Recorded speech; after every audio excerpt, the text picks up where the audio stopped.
Hello everyone, welcome back to our channel App Tutorial. In today's video, I'm going to show you how to create a gig in Fiverr. It's very quick and easy, so let's get started.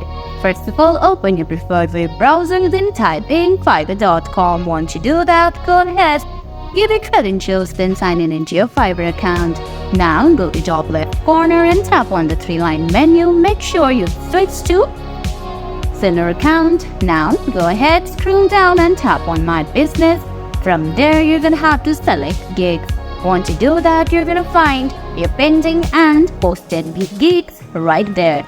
Go ahead and tap on drop down icon beside the gig. Then a menu will appear with two options, edit and delete. Tap on delete and select OK. Then you'll successfully delete the gig on Fiverr. And guys, that's it. That's how you delete a gig on Fiverr. I hope you found this video helpful. If you did, please give it a thumbs up, leave a comment, subscribe to our channel and hit that bell icon. See you in the next video. Thanks for watching.